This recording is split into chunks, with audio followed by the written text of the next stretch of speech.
आज हम 84 दिन पहले हमने आपके सामने 12 जनवरी 2025 को जीएसटी सेवा कर वस्तु कर के बारे में मालूमात दिए थे। हमारे Ajanta world famous YouTube channel के मार्फत हमने दिए थे। उसके बाद ये उसका सेकंड पार्ट बना रहे हैं, जो बम्बई के जीएसटी भवन से हमने मालूमात इकट्ठा की है आरटीआई में सर्टिफाइड कॉपीज, उसके तहत हम मालूमात दे रहे हैं। और आफ्टर 44 डेज यानी 44 दिनों के बाद मैं आपके सामने जो है तो वीडियो लेकर आ रहा हूँ उसका सेकंड पार्ट जीएसटी के बारे में, व्यवसाय कर के बारे में। तो आपकी खास बात ये बताना है उसके अंदर उसका लास्ट अभी की पोजीशन में जो मालूमात मिली वो हिसाब से लास्ट उसका सेकंड पार्ट है। इसके बाद और मालूमात मिलेंगे, हम आपको जरूर और उसकी मालूमात देंगे। उसके अंदर हम आपको ये बताना चाहते हैं कि जिसके घर में जो जीएसटी वस्तु और सेवा कर देते हैं गवर्नमेंट को, और उनके पास जो है तो उनके घर में उनके माता पिता भाई परिवार के जो भी उनके संबंधित सदस्य हैं, और वो लोग अगर 65 साल की उम्र के हैं तो उनको जो है तो टोटल 100% उसके अंदर जीएसटी सेवा कर वस्तु और सेवा कर में सहूलत है गवर्नमेंट के रूल के हिसाब से।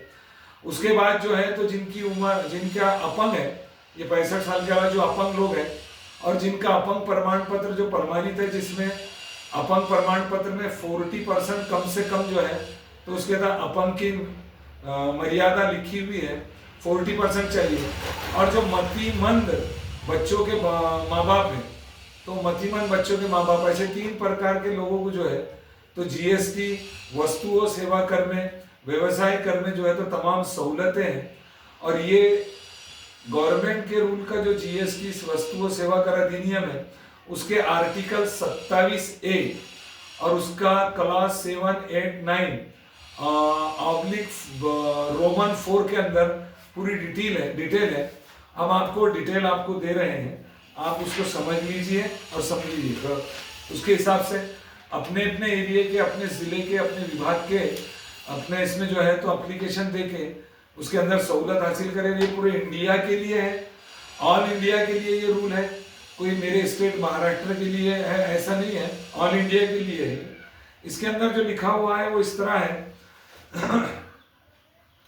Any person suffering from a permanent physically disability including blindness being a permanent physical disability specified in the rules made in this behalf by the state government which is certified by a physician, a surgeon or an oculist as the case may be working in a government hospital and which has the effect of reducing consider apply such individuals capacity for normal work or engaging in a gainful employment of occupations। अब इसके जो rules है, इसके rules के अंदर जो है उसका क्लास के अंदर 27A के क्लास 8 में लिखा है the person who have completed the age of 65 years, जिसके 65 साल उम्र हो चुकी है। और उसके 9 में लिखा हुआ है पेरेंट्स और guardians of a child suffering from a physically disability as specified in class C, जो मतिमंद है, जो अपंग है बच्चे उनके लिए भी। और उसके अंदर जो एप्लीकेशन जो ऑफिसर के जरिए से मिलती है हमारे एप्लीकेशन देने के बाद, तो टू द एप्लीकेंट बोल के एक नमूना है, वो इस तरह के इस नमूने के ऊपर जो है तो वो फॉर्म में भर कर देते हैं। आप देखिए ये गौर से इस नमूने पर देते हैं। इस नमूने में regarding profession tax exemption certificate बोला जाता है इसको, जो 65 साल की उम्र के जिसके घर में लोग हैं उनके लिए भी दिया जाता है, जो मतिमंद बच्चे हैं जिनके उनके माँ बाप को भी दिया जाता है। और जो है तो इसके अंदर जो 40% डिसेबल है कोई भी हो उसके परिवार का सदस्य, उनको भी ये चीज़ दी जाती है।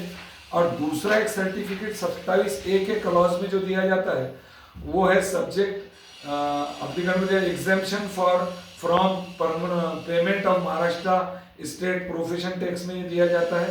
और इसके अंदर जो लिखा हुआ ये जिस कानून के तहत दिया जाता है उसकी भी कॉपी कुछ इस तरह की है।